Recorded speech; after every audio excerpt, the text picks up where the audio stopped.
भगवान से नारद जी कह रहे सब आपकी कृपा है।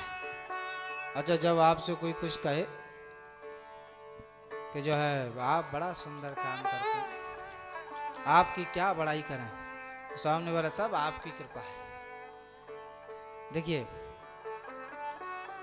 एक अभिमान शून्य होकर के बोलना और एक अभिमान में बोलना, ये सामने वाले का दिखाई पड़ जाता है।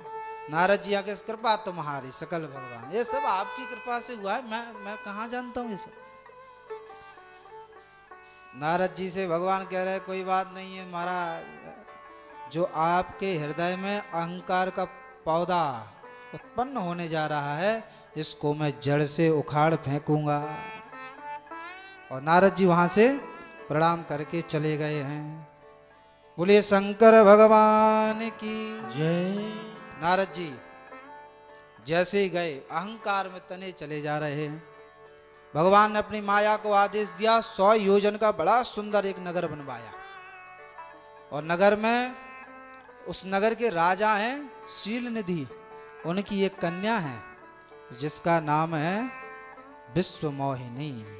वैसे नाम तो उसका श्रीदेवी था, लेकिन सारे विश्व को अपनी ओर उसने मोहित कर लिया, इसलिए उसका नाम हो गया विश्वमोहिनी। नारद जी आकाश मार्ग से जा रहे थे, जैसे ही ऐसा सुंदर नगर देखा, नारद जी ने कहा इतना सुंदर नगर देखने की लालसा मन में हुई तो लोभ आ गया। जिन विकारों को नारद जी ने त्यागा था, अब आप देखिए धीरे धीरे कैसे नारद जी में आ रहे हैं। सबसे पहले आया लोभ। क्यों? नगर को देखने का प्रथम आया लोभ। नारद जी ने अंदर प्रवेश किया तो वहां के राजा जो शील निधि हैं, उनकी कन्या का आज ही स्वयंवर है, आज ही विवाह होना है। जैसे ही पता चला कि नारद जी आए हुए हैं, तुरंत उन्होंने प्रणाम किया है और अपनी कन्या को बुला करके भी प्रणाम करवाया। तो कन्या को प्रणाम कराया। कन्या को प्रणाम करके बाद कहते हैं महाराज कहो नाथ गुण दोष सब, आप थोड़ा जो है इनके गुण और दोष कहिए। नारद जी ने जैसे ही विश्व मोहिनी को देखा, अब जिसने सारे ही जगत को मन के अपनी ओर आकर्षित कर लिया हो, जिसने अपने सौंदर्य के द्वारा सारे जगत के मानवों का मन हर लिया हो, जिसने नारद जी ने ऐसी विश्व मोहिनी को देखा तो नारद जी भूल ही गए कि मैं नारद हूं, खो ही गए। अब ऐसे हाथ पकड़े हुए हैं और उसी में देख रहे हैं। अब देख तो रहे हैं लेकिन बोल कुछ नहीं रहे, बहुत समय हो गया। शील निधि कहते हैं महाराज हाथ देखने के लिए कहा था मैंने, आप कहां खो गए? हाँ हाँ हाँ वही देख रहा हूं। नारद जी हाथ देख करके गुण बता रहे हैं। देखिए यही नारद जी महाराज जब हिमांचल जी के यहाँ पार्वती मैया का हाथ देख रहे थे तो उन्होंने कहा दोष गुण, इनके पहले दोष बताइए फिर गुण बताइए। यहाँ का गुण पहले बताइए। क्यों? अभी गुण की ही आवश्यकता है। क्यों? क्योंकि भगवान को इनके अभिमान को चूर चूर करना है। नारद जी हाथ दे करके सब गुण और दोष बता रहे हैं और तुलसी बाबा लिख रहे हैं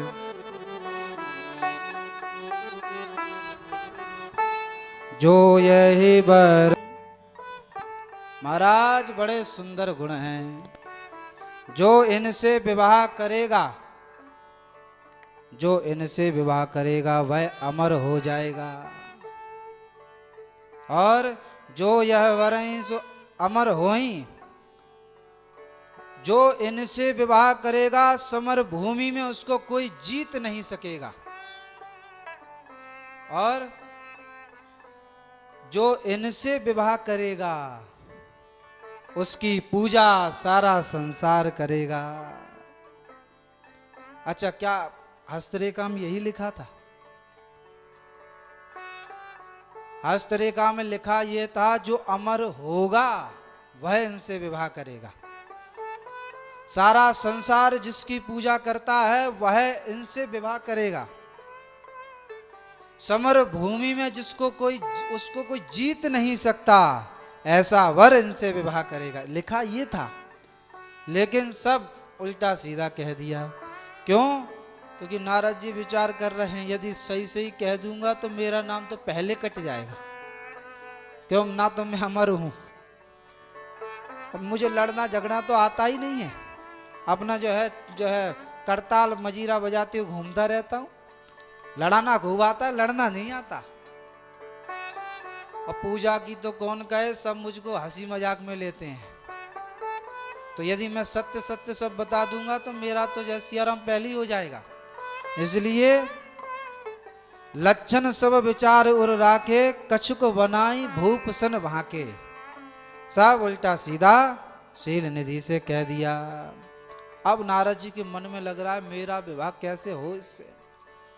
अच्छा, विवाह करने के लिए नारद जी कह रहे हैं, मेरी तो दाढ़ी आड़ी है, बढ़िया सुंदर चमचमाता हुआ चेहरा हो, सुंदर देह हो, तब जा करके ये कहीं विश्व मोहिनी मुझे माला पहनाएगी।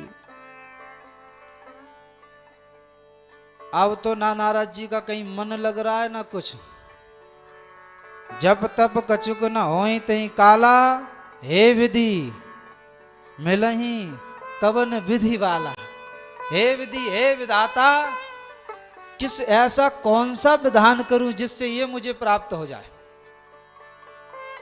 तब उनको याद आया, हरि सम हित नहीं कोई, मेरा हरि के समान हितकारी कोई नहीं हो सकता। उन्होंने कहा, सौंदर्य रूप तो देखो कामदेव से भी मिल जाएगा मुझे, लेकिन कामदेव से सुंदरता तो मिल जाएगी, लेकिन कामदेव मेरा हित नहीं कर पाएगा। और मैं भगवान श्री हरि की शरण में जाऊंगा तो मेरा सुंदर रूप भी हो जाएगा और मेरा उनकी शरण में जाने से हित हो जाएगा।